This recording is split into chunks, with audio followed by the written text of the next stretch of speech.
Hello everyone! I'm Putri. I'm Chevina. And I'm Nilna.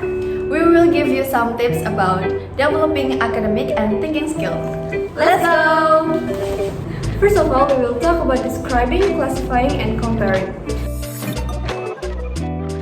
For example, we will talk about national identity. You can ask the students to describe like this sentence.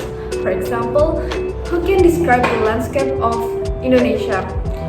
Or you can use what are the typical features or characteristics of Indonesia.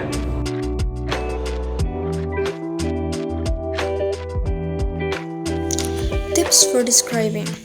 If you ask your students to give a physical description or explore a complex idea, it is helpful to ask them use a graphic organizer.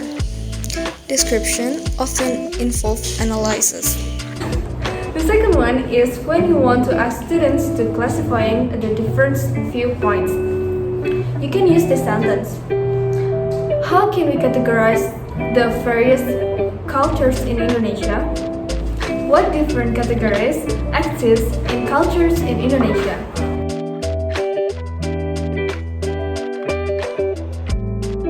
Third is when you want to ask students to explain the difference about something. You can use this sentence. What are the difference or similarity between Java and Bali? In what way is this difference from its culture? Difference and similarity are also elements of describing. You should notice the use of distinguish and differentiate. Last one, when you want to ask students to compare things, you can ask students with this sentence.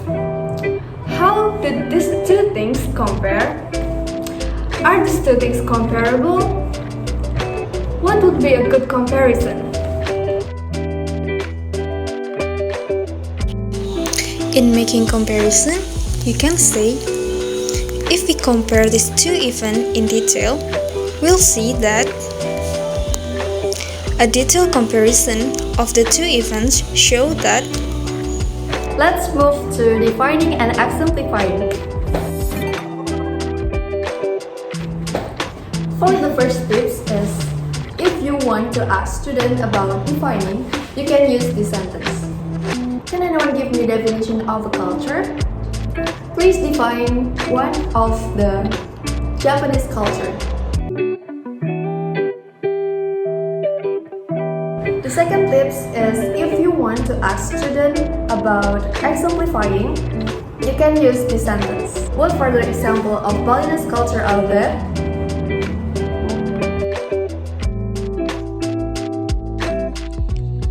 The following phrases are useful when presenting an example. The first one is for example or for instance. Second one is one examples of this is or would be. The last one is example of this include. Let's talk about describing process and event. Let's go. First is describing process. First, describing process. If you ask student how to describing process, you can use this sentence. First is, what is the first step in this process? Second, what will be the next step? 3. How does this develop?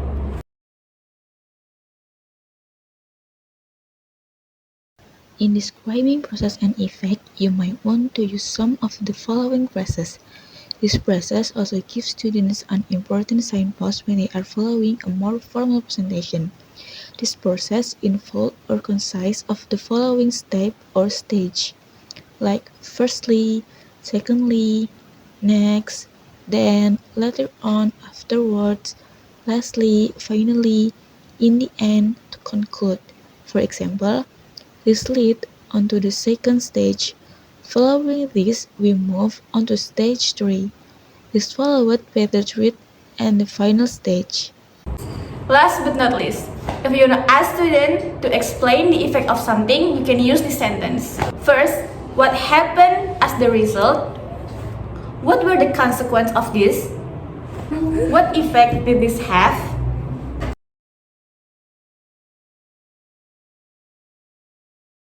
Okay, that's all from us. I hope our tips can help you. Thank you for watching. Bye!